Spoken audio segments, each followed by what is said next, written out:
नमस्कार, तुमचे स्वागत आहे माझ्या चॅनलमध्ये। आज आपण बनवणार आहे पालक वरण। इथे मी कुकरचा डबा घेतलेला आहे। इथे मी 1 वाटी तुरीची डाळ आणि अर्धी वाटी मुगाची डाळ घेतलेली आहे। इथे मी दोन्ही डाळी स्वच्छ पाण्याने धुवून घेतलेले आहे। आता या डाळीमध्ये मी किमान 2 ग्लास पाणी घालून घेते आणि यामध्ये आता 1 चमच हळद घालून घेते। त्यानंतर मी इथे यामध्ये पालक घालून घेते। पालकला मी स्वच्छ धुवून बारीक कापून घेतलेला आहे। आता मी ही डाळ कुकरमध्ये लावून घेते। कुकरला झाकण लावून 4 शिट्ट्या करून घ्यायच्या आहे। आता डाळ शिजलेली आहे।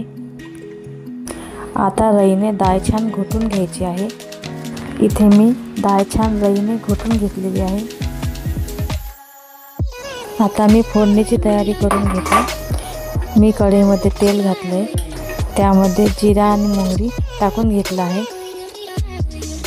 जिरा आणि मोहरी तडतडल्यानंतर 1 मीडियम साईजचा कांदा टाकला आहे। कांदा छान ब्राऊन होईपर्यंत परतून घ्यायचा आहे। 2 हिरवी मिरची बारीक कट करून टाकलेली आहे।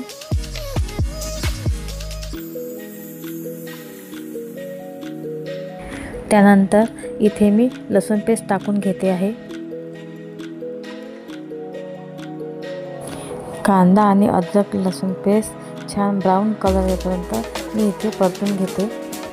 आता कांदा छान ब्राऊन झालेला आहे।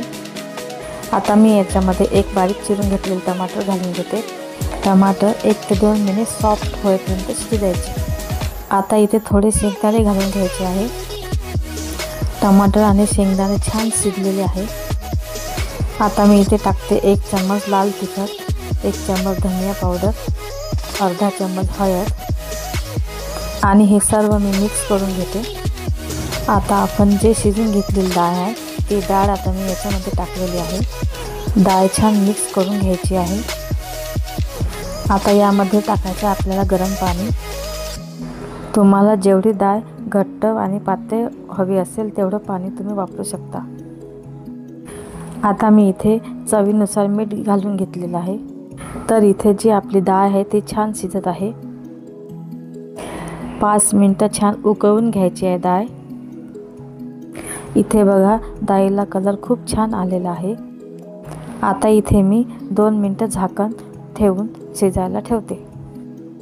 आता 2 मिनिटे झाली आहे। डाळ छान शिजलेली आहे। हे बघा डाळीला खूप छान कलर आलेला आहे। आता मी याच्यामध्ये कोथिंबीर घालून घेते। तुम्ही हे वरण चपातीसोबत, भाकरीसोबत, भातासोबत कशासोबत पण खाऊ शकता। हे पालक वरण खायला अप्रतिम लागते। तुम्हाला जर ही रेसिपी आवडली असेल तर प्लीज लाईक अँड सबस्क्राईब करा।